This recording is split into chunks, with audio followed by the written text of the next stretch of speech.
Hey everyone, and welcome. When you're programming in Java, you're constantly dealing with collections of data, right?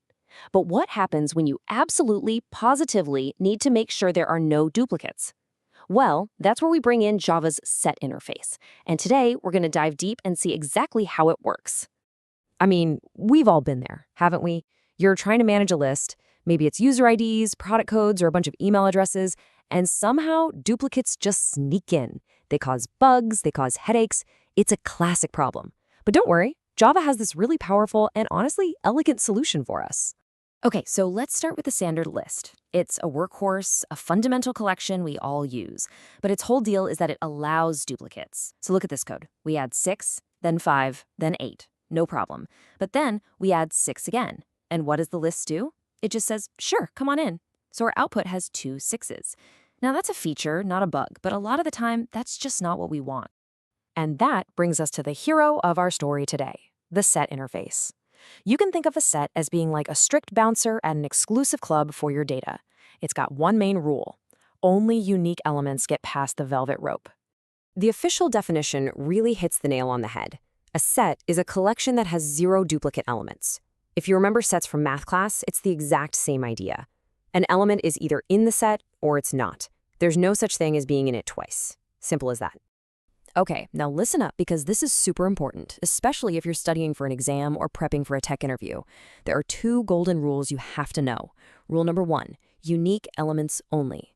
If you try to add something that's already in there, the set doesn't yell at you or throw an error. No, it just ignores you quietly.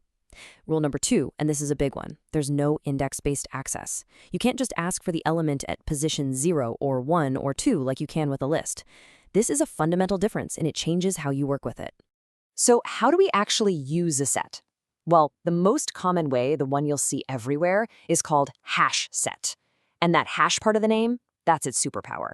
It uses a clever technique called hashing to store and find elements incredibly fast. HashSet is your go-to when you just need to store unique things and you need it done fast. Making a HashSet is really straightforward. You can see here, we're adding our numbers, 54, 82, 21, and 62. But what's happening behind the curtain? Well, for each number, HashSet calculates something called a hash code. It uses this code to figure out the perfect spot to stick that element so it can be found again almost instantly. This obsession with speed, not the order you put things in, has a very interesting side effect on the output.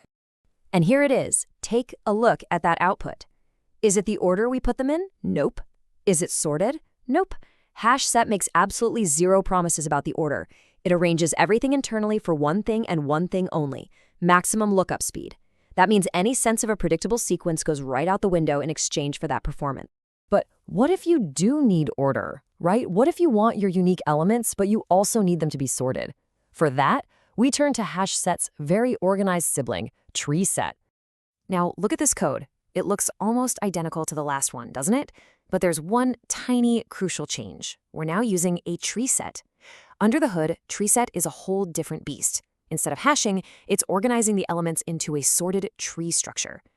Just by choosing TreeSet, we're signaling to Java, hey, order is king here. And that has a huge impact on what we get back. And voila! This just shows you the power of TreeSet perfectly. The output is now beautifully sorted in its natural ascending order. TreeSet does all the hard work for you, automatically keeping everything in that sorted sequence every single time you add or remove something. So at the end of the day, it's all about picking the right tool for the right job. This table really boils it down. If you just need pure speed and you couldn't care less about the order, HashSet with its hash table is the undisputed champion. But the second you need those unique elements to be consistently sorted, you've got to go with TreeSet. You accept a tiny performance hit in exchange for that predictable tree-based order. This brings up a really good question, though. If a set doesn't have indexes, how on earth do we get our elements back out? We can't say, give me the first item or give me the third one. So how do we loop through it? Well, there are 2 main ways. The easiest is the enhanced for loop. It lets you visit every element, just like you would with a list. Super simple. But the more formal, more powerful way, and this works across almost all Java collections, is to use something called an iterator. An iterator is basically an object whose entire job is to walk through the elements of a collection one by one. And using an iterator is a really simple 3-step dance. First, you ask your set to give you its iterator object.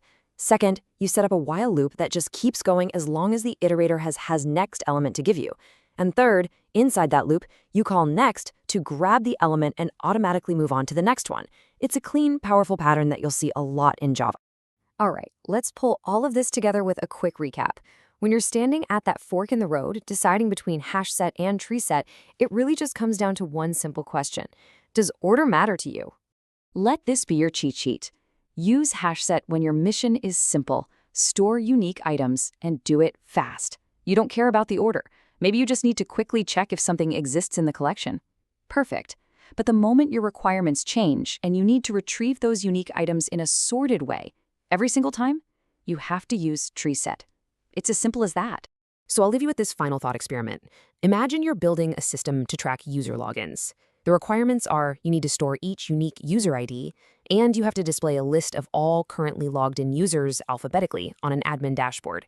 Based on everything we've just covered, which set is the only right answer for that job? Give it some thought. Thanks so much for joining me for this explainer.